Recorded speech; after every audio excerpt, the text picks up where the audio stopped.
Recovery and cleanup is underway throughout Kentucky after several storms blew across the Commonwealth. Tragically, 4 people have died from the weather events. Thanks for joining us here at 5. I'm Alex Dieterer. The National Weather Service has confirmed at least one EF1 tornado in 2 different counties, one of which was in eastern Meade County. That area saw winds up to 90 miles per hour. The other preliminary tornado was in Butler and northern Warren County. The surveys are still underway in these counties and across others in the Commonwealth.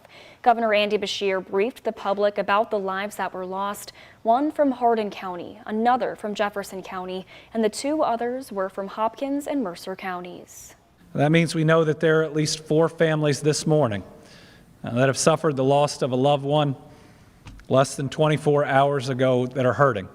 And we ought to rally around them and do everything we can to carry them in the days, the weeks, and the years to come.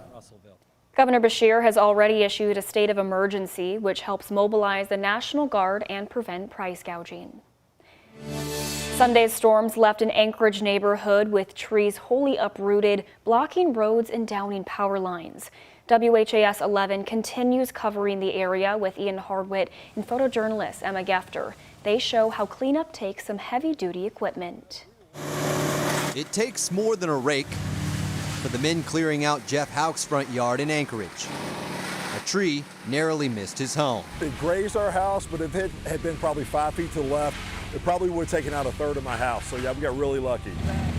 JM landscapers handled the job, calling in their crane for removal, strapping the trunk, hoisting it into the air, and chainsawing off limbs before dumping them into a chipper. Getting the crane here on Old Harrods Creek Road was difficult too. As you can see, plenty of downed power lines and trees are blocking most of the roads in these Anchorage neighborhoods. Another problem people over here are dealing with, these uprooted trees. That happens so easily because of how wet the ground was and how fast those winds were. That tree back there fell across the railroad tracks last night. Jim Martin's daughter and granddaughter had a harrowing journey home during the storm. Grandfather Martin, like his family, spent the day without power. But he brought his generator over for them before taking us to more large trees down on the back roads of his neighborhood. Some of them snapped in half at the trunk, others pulled out of the ground entirely, and it's a sight Martin has seen before. LG&E knows us well. Yeah. In Anchorage, Ian Hardwitt, WHAS 11, on your side. Over 200 people are without power in that neighborhood, according to LG&E. They're still figuring out the exact timeline for when power will be restored. Right now, the biggest amount of work is trying to restore power across Kentucky and Indiana. Thousands of people lost power during the storm. According to an energy co-op outage map, over 146,000 customers are currently experiencing loss of power. Across Kentucky, LG&E and KU reports 68,000 of them are their customers. They're calling this a multi-day restoration. They say that 700 additional line work crews have come in from out of state to help, and due to high demand, they're focusing on getting to critical areas like hospitals and medical facilities. But LG&E says they are putting safety at the forefront. We are encouraging customers, if you are experiencing a power outage, we understand what a power outage does and we understand how this is affecting you and your families and our businesses. We appreciate our customers' patience and we will be working safely and as quickly as possible to get power restored. For those of you who have Duke Energy, officials say crews worked through the night to restore power across the southern portion of Indiana. The second wave of storms slowed progress and added to the damage. Broken poles and broken power lines will need to be repaired or replaced before service can be restored in the hardest hit areas. Officials say crews from the northern part of the state have come down to help. Work is expected to last throughout the day. And a traffic alert tonight, LMPD said they had to close part of the Gene Snyder for repairs. LG&E crews are repairing down lines. The closure is both ways of the Gene Snyder from Dixie Highway to Stone Street Road. You can see that right here in red. LMPD did not give an estimated time for reopening. As crews are repairing lines on other roadways, LMPD and the governor ask that you drive slowly and watch for workers. Also right now, Kentucky State Police tell us that their phone lines are down in various areas in Kentucky. They're sharing alternative numbers people can call instead. There's 13 posts with new numbers from Mayfield to Frankfort to Henderson. For a full list of which posts are down and their alternate numbers, you can head to their Facebook page. KSP also shared their emergency management number, which is staffed 24/7.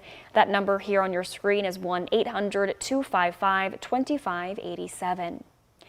KSP isn't the only agency being affected by the outages. A wastewater treatment facility in Shepherdsville is running on generator power. Governor Beshear announced multiple areas are experiencing boil water advisories. But he does say that these facilities will be up and running on full power soon. We believe all of our wastewater sewer systems are generally operational and intact. The Kentucky Transportation Cabinet is also monitoring the roads to make sure debris gets cleared. Beshear urged others to be patient as these crews are working as fast as they can to get them cleared. Western Kentucky also got hit hard by these storms. Check out this video from Logan County. A fire hall had its roof ripped up. You can see the bricks scattered across the ground and the structure damaged on the top of the building. Then out in Warren County near Bowling Green, there's more debris with trees and limbs scattered across the road. Also stoplights right here hanging from their poles. Cleanup is underway in both of these locations. And like we mentioned, the National Weather Service is surveying both counties for potential tornadoes. Charlestown had to close its town square yesterday because of downed power lines. Mayor Treva Hodges said they had no injuries in the first round of storms, but they opened their arts and enrichment building overnight for anyone who needed shelter as they work to get things back in order. Crews are working to restore power, and Hodges says people need to give them room to work and watch out for those downed lines. The most critical thing right now is that there are power lines involved, and even if the power is out on the entire city block, you cannot know if there is live power coming out of that line, and I just don't want anyone coming into contact with those. Hodges says starting tomorrow, the town will start free limb debris pickup. Well, it has been a beautifully dry and clear Memorial Day for all of us here in Kentuckiana, but that of course is coming after major storms yesterday. We just talked about some of that damage, and Colleen, it feels nice and warm right here. How is it looking for the rest of the week for us? Oh, it's great. I mean, no rain until this weekend, so we're dry and sunny every single day of the work week. But yes, we have one tornado that's still conducting surveys. This is from Meade in Hard County. At least an EF1 now that could upgrade. They are still conducting the surveys. We'll keep you updated, but look how widespread the damage was, not from tornadoes, but from severe thunderstorm warnings. Those can take down trees in an instant, and that's what we saw, which is why we have those power outages. Looking at the radar right now, we are not dealing with any more rain, just a few low-level clouds out there. It's a nice setup for your Memorial Day. Blue skies, those clouds are getting less and less out there. Nice shade of blue, 81 degrees, so temperatures are a little warm out there, but we're dry. We're not humid. We'll get that by the time we head towards July, so enjoy the dry 80-degree weather while we have it in store. Over the next few hours, we'll still be cooling off in the upper 70s by 8 o'clock tonight. Forecast model shows nothing but sunshine here through Friday.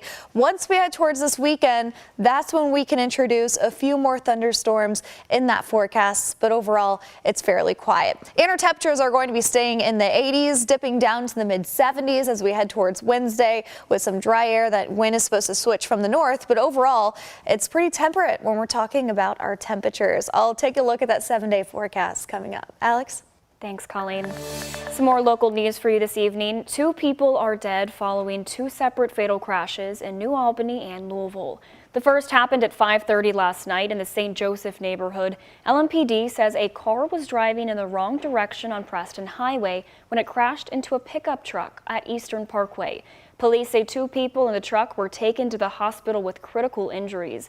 The driver of the car was also taken to the hospital but was declared dead on arrival. And just before 8 last night, New Albany Fire responded to Klerner Lane, where they found a car flipped upside down. Investigators say the 24-year-old Gavin Bird was speeding before losing control and drove off the road. Bird was reported dead at the scene. Another update this afternoon, a motorcyclist involved in a crash earlier this month has died from their injuries. On May 7th, LMPD responded to a motorcycle crash at around 5:20 in the morning. Preliminary investigations found 2 motorcyclists were driving on Grayling Drive near Lamburn Avenue. Police say one of the drivers lost control and hit a guardrail and then overturned. The second driver tried to maintain control but was unable to. He also overturned. Both drivers were taken to U of L Health with life-threatening injuries, and we now know the first driver passed from their injuries.